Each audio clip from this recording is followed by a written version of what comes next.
I'm CT. When I'm not busy being Arroe the podcaster, I live in the real world. I mean, everybody has to have a job, right? Mine is C.S. Customer Service. Solutions, relationships, while keeping my team motivated to keep a constant connection with each and every person who has chosen to stop into our location. Episode number 130. Plant crimes, shopping cart rescue, and burger-flavored Doritos. This is C.T.C.S. Transition walk, day number 1 out of 4. Yeah, here we go. Man, it's been a busy day in the podcast studio today. I think one of the most meaningful conversations I had today was with a former nun.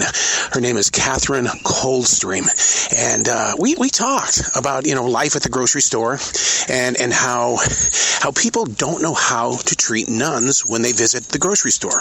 And she totally got into that thought because she realized that when she went back into the real world wearing a pair of jeans, how people treated her much differently than when she was wearing that habit. You learn a lot just by observing life. And that's why I'm on this transition walk. I'm in the forest. It's time to, kind of study the mindsets. Where are you? Where are you?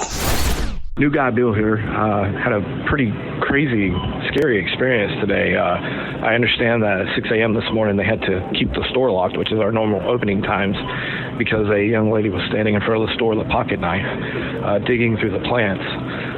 Eventually she went on, they opened the store, and then a few minutes ago, the young lady walked in, stole probably a 5-foot, 6-foot palm plant, walked out. It was brought to my attention at that point. There's really nothing we can do. So we let her go on up to the bus stop, which is a hop void from the store. The young lady just returned outside, stood next to our florist, set the plant down, picked up a potted plant that was beside of it, said that I am now taking this plant. The other one is dry. I have my receipt, and proceeded to stab the dirt. Our store manager went out there and managed to get her to leave the scene, where she proceeded to whistle as she walked up to the bus stop and then ran down the middle of the street away. So hopefully she won't come back. You never know what you're going to see here. What happened? She had a pocket knife? She was just like that talking. That had to be the same lady from this morning. They said she had a pocket knife. It had to be, because just now when I was sitting there just smoking, she sat down beside me with the plant. She came from the bus stop. And she was talking about, child, I'm going to sleep it undercover. I got razors in my toes and razors under my wig. Whoa. So, yes, that got to be the lady from this Whoa, they said she came and set the plant down beside the little lady work over there in the flower shop. She came right there just now, set the plant down, picked up another one, walked right off. Just came out there. Yeah, I called him, and Joe, he was like, she was standing out, they had the doors locked this morning at 6 a.m. because she was standing out there with a pocket knife in front of the store. That's the what? Yeah, she's gone cuckoo. Down there talking to me. Wow. Man, I ain't had no idea. Was she talking normal? No, cuckoo for Cocoa Puffs. Cuckoo for Cocoa Puffs. I'm telling you the truth. I knew something was up. Yeah. But I looked at that plant, and she got a big bag of debris or something. Ain't no telling. Let me get back here, Sarah. It's pretty much a sign of the times. An older woman comes up and wants to be shown where the pencil sharpeners are. And I'm thinking, I know exactly where they are. I'm going back to the school supplies. We're going back there. You know what? A sign of the times. There's not even a slot for a pencil sharpener. And she, a woman, like I said, a woman of age, and she looks at me and says, I still use my pencils every day. And then I began to think, I don't even see kids use pencils. All right, it's time to do our first official taste test for the day. Gatorade water, unflavored, alkaline, electrolyte infused, bright orange. So what can it really taste like? Is it going to be something that's going to have a little bit of flavor to it, even though it does say unflavored? Let's try it out. Nope, that's 100% water. Boy, that's going to be some expensive water too. Just got back from an hour-long field trip. We found 38 carts at an apartment complex, and they weren't going to bring them back. So Alan and I got in the Ford F-150, made 7 or 8 trips, but we got 38 carts back to the store. So it took us about an hour. And you know what's so funny, and kind of a pet peeve thing here now, is that the residents of this apartment complex actually came out and they were talking with us. Yeah, man, thank you so much for picking them up and taking them back. Thank you so much. Really? Really? When you've got to bite your tongue and not say one word and show absolutely no reaction. We caught 3 people stealing about $375 worth of food. A lot of it was meat. And in front of me, one of the thieves wearing a church shirt. The church shirt was my church, is my church. And I didn't have the heart to say, hey, look, do you go to this church? Because they don't teach you to do this in the church, but I want to forgive you, but I didn't do that because I didn't want to show any type of judgment because they go, what do you think I am, a Jesus freak or something? I didn't want to do that. All I know is that while this theft was broken up, there was my church on that shirt that she was wearing. Whew, man, that one hurts. Because if she is a member, forgiveness. Transition walk, day number 2 out of 4. I must have been in a cranky-ass mood or something yesterday. I mean, yesterday was a beautiful day on being a part of this team because yesterday was profit sharing day. And I didn't even bring it up. And then tomorrow what's going to happen is, for the employees of the grocery store, they've invited someone from a food truck to come in and cook us all a great lunch. Man, I need to find the positive and to look at things that are not always so negative. But, wow, good company, because many times in my years of radio, no, don't go there. I thought we were going to hit a positive here, right? Come on, CS. CS stands for one thing, solutions. A frantic caller on the phone saying, your bottle broke. The bottle of barbecue broke in my hand. I'm bleeding. I'm really sore here. What are we going to do about this? How can we settle this? And not even 10 minutes later, she walks into the store and she's got the bottle with her and no cut. Absolutely no cut. So for 10 minutes, we're sitting here completely worried about, first of all, how did the bottle break? Because it's a big, thick bottle. And then when she comes in, there's no cut. You want to bring it up. So I guess that would be one of these editions of what would you do? How would you keep your calm after you've been basically freaked out, worried that you injured somebody? A dead giveaway that a theft is going down. 4 huge boxes of baby diapers. Okay, and I know I've only been in the grocery store business for 4 years, but rarely do you ever see one family have 4 huge boxes of baby diaper. And baby formula, at least 8 little cans of the baby formula. The theft is going down. Now you've got to start engaging in a conversation. Hey, how you doing today? Is there anything I can do to help you? And then get them over to self-checkout where they usually walk out without the merchandise. One of those moments where you tell yourself, this is not going to happen to me. There's just no way. A really nice lady comes up to the CS desk and is going to buy some Zen. And we don't have the 6, but she'll take the 3. And I go, I need to see your ID. And she says, I've got my husband's ID. And she opens up his wallet. And I go, strangest thing. You aren't your husband. I need your ID. And she got really loud, started cussing me out because she felt like, look, my husband's ID is just as good as my ID. I said, well, yeah, if your husband is standing here with me. No, I want to talk to a manager right now. Because I'm at the store 4 days out of the 7 days of the week, I get to see everything that is brand new and all the different types of marketing and what they're doing to capture the attention of a consumer whose mind is already filled with too much to do.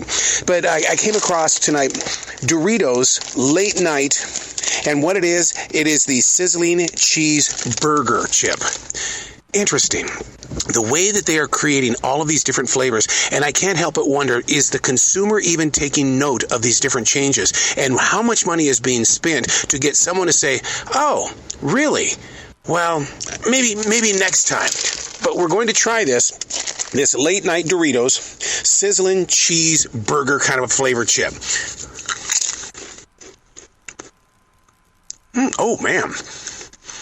That's interesting. I can taste it, man. It's got that burger kind of a flavor to it. It starts off really cheesy, and all of a sudden, then that the next flavor is it's got kind of that beef kind of a touch to it. So, okay, they win. Doritos did very well with late night. Now, what's going to be their next big unveiling?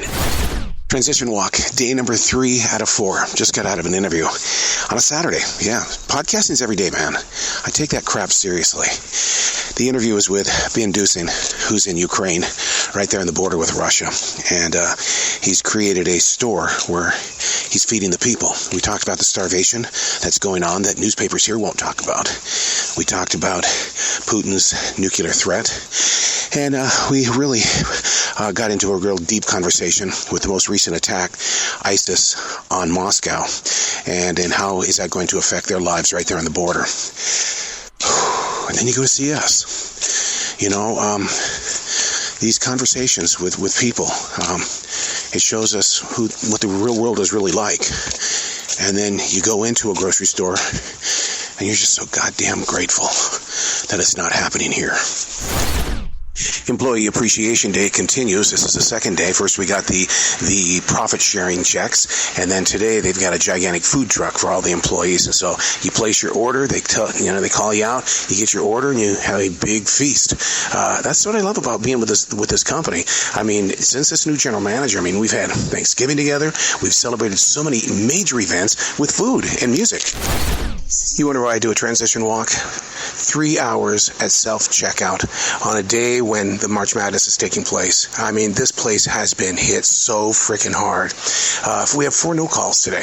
They're not coming in. They just don't come in. So, but yeah, that transition walk warms up the leg. It warms up the body, because if I'm going to do 3 hours in self-checkout, the body has got to be ready. And I'll pay for it. Trust me.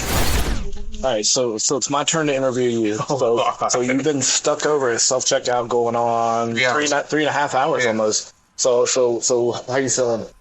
I'm exhausted. Yeah, especially on a March Madness weekend. It's fucking insane in here today. I look over there, you're running left and right, people are waving, you got lights going off. And then, sorry, sir, sorry. The price isn't right on this. And I'm going, how am I supposed to get the I know. And you look at me and you're like, hey, can you fix this? And I'm like, dude, there's no fucking way. I'm stuck on a register. I got 2 drawers. It was insane. But so I know that you were waiting on the relief, and the relief was consistently tardy. And always 15 minutes late, and you're looking at me like you're making the phone motion with your hand. And I came over here, and I swear, I shit you not, I called him 6 times in a row, back to back, and the fucker doesn't answer. And he walks in and comes out here, and I go, hey, man, nice of you to show up. And he goes, and I was like, yeah, like, you're consistently fucking late all the time. You see how many people we have? Oh, I got stuck in traffic. Every fucking day they come here. Yesterday he ran out of gas. Oh, really? Yeah, that's a new one. That was, he was going up the hill, and he ran out of gas, and he was 2.5 hours late. What? Yeah. Wow, I wish I'd have known that. Yeah. All right, well... Yeah, it's like, and so I kept telling him every time he comes in late, I say, you're not getting your 15-minute break. This was your 15-minute break. Yeah. It's a domino, right? Mm-hmm. It fucks us up front. You start getting behind, and he thinks it's okay. So I don't. Maybe I'm the weird one here. If I see a dented can of, let's say, peas, beans, soup, I still buy it. I don't complain about it. I don't ask to replace it. How about a bag that has a little bit of a crinkle in it that looks like that, that means everything inside is going to be broken. I would still buy it. So what would you do? Transition walk, day number 4 out of 4. I don't know how people in retail can go longer than 4 days. I really don't.